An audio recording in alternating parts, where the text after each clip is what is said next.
Bom, a gente vai falar então aqui sobre o nosso projeto integrador, que foi em relação à avaliação do modelo de Machine Learning Linear Regression na predição do preço do contrato futuro de milho, negociado aqui no Brasil, né?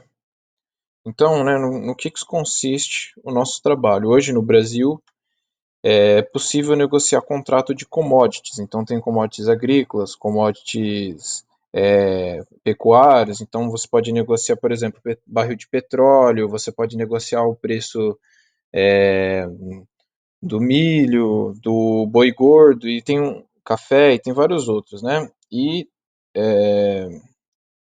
você negocia como se fosse um produto normal, né? Um ativo normal da bolsa, do mesmo jeito que consegue negociar o dólar e tudo mais, né? Então, você consegue negociar esse contrato no mercado futuro, né? E o mercado futuro consiste, né, no mercado onde você negocia o preço, né, de um ativo, onde essa negociação só aconteceria no futuro, né? Então, você pode negociar, por exemplo, o preço do milho é, daqui 2 meses, daqui 3 meses, entendeu? Então, os negociantes, né, desse mercado tentam tirar o lucro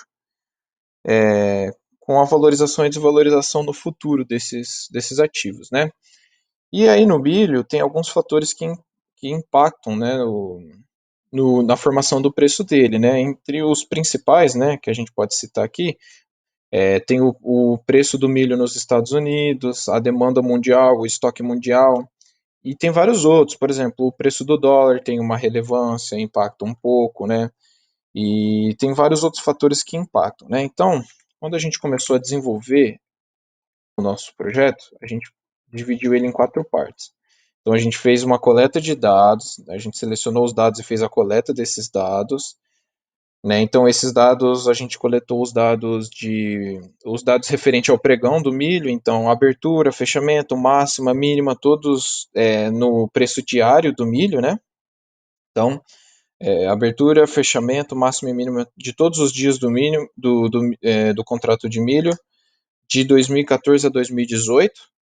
Aí a gente pegou também o preço do milho lá nos Estados Unidos, né, que é negociado lá na Bolsa de Chicago. Então, a máxima, a mínima, abertura e fechamento do preço de lá. E também a gente pegou o preço do dólar. A gente pegou também a previsão da produção da safra, né? Então, a gente pegou os dados de produção, área plantada e produtividade da safra de milho que aqui no Brasil. Então aqui a Conab, né, que é um órgão que ela realiza essas análises e tudo mais, ela publica mensalmente uma previsão de como é que vai ser a safra e tudo mais. E a gente pegou esses dados para ver se também impactam no preço de fechamento do contrato futuro de milho aqui no Brasil, né?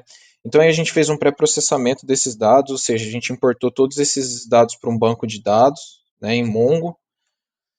E aí a gente fez o pré-processamento, para os dados faltantes a gente usou o último registro, a gente fez toda essa parte, né, de padronização dos dados, né, para a gente poder fazer as análises e os treinamentos, né. Então, e aí a gente foi para o treinamento e validação. Então a gente usou um modelo de treinamento e validação, né, como a nossa base de dados, né, o nosso objeto de estudo, ele era um objeto temporal. A gente então teve que fazer um modelo de treinamento e validação que também fosse consistente, né? Então, por exemplo, ele não pode treinar com os dados de 2015, por exemplo, e tentar validar esse treinamento com os dados de 2013, né? Então, ele tem que ser um treinamento e validação com uma lógica temporal, né? Uma consistência temporal. E aí a gente fez as análises, né, desses dados. Então vamos lá. Na arquitetura a gente usou para o banco de dados o Mongo, né? O Python a gente criou todos os scripts de importação para o nosso banco de dados, toda a parte para gerar o dataset, né? Toda essa parte de mão de obra a gente utilizou o Python. E o Orange Canvas foi a plataforma para a gente aplicar o modelo de linear regression, né? Então a gente fez uma sketch lá e aplicou o modelo por lá, para ser um pouco mais otimizado, né? Aí, esse é o nosso modelo de treinamento e validação, né? Então, como que consiste? Como você pode ver aí no primeiro item, ele treinou então primeiro com os dados de 2014 e validou com os dados de 2015. Aí no segundo ele validou com os dados de 2014, 2015 e treinou com os dados de 2016 e assim por diante, né? E esse valor que está do lado, né, dos anos, é o valor do R ao quadrado, né, que é o coeficiente de determinação. Então, se foi o parâmetro que a gente usou, né, então esse indicador, né, ele consiste, então, por exemplo, se ele fosse 1, seria que naquele período a regressão linear conseguiu prever com exatidão, perfeitamente, o valor previsto, entendeu? E, e se, por exemplo, fosse 0, significa que ela errou completamente, o valor não se aproximou nem um pouco e assim consequentemente, né? Então, aqui são os gráficos, então, em a linha azul é o valor real do milho, então esse é o gráfico do milho, a linha azul. E aí, a partir ali de 2014 e 2015, ou desculpe, no ano de 2015, é o que a regressão linear começou a prever. Então você pode ver que ficou bem próximo do real, né? E aí a gente pegou os dados de 2015, porque aqui a gente pode ver que no modelo de treinamento e validação, o treinamento em 2014 com a validação em 2015 foi um modelo onde ela conseguiu a melhor performance, né? Isso também se dá porque foi um ano com. O ano de 2014 foi bem parecido com o ano de 2015, então ela treinou num ano e validou num ano muito parecido, né? Então aí a performance dela foi muito boa.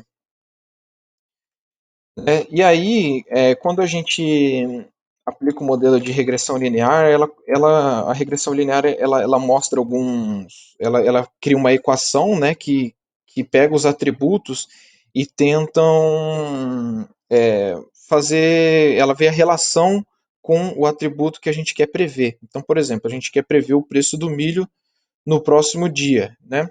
E aí ela pega então ela vê os valores que a gente usou como atributo para ver a relação. Então, por exemplo, ali a gente tem o corn BR-1, que significa o preço de fechamento do milho no dia anterior.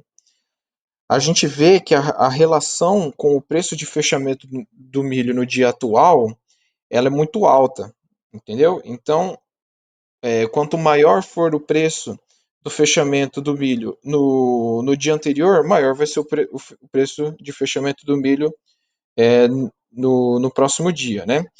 E a gente vê que o maior que foi inversamente proporcional foi o OpenCorn BR-1, que é o primeiro atributo ali. E o OpenCorn BR é a abertura do milho no dia anterior. Ou seja, ele é inversamente proporcional. Quanto menor for o preço da abertura, maior é a abertura no próximo dia. E assim consequentemente. E aí esses foram os dados que a regressão linear criou para fazer a sua fórmula lá de correlação, né?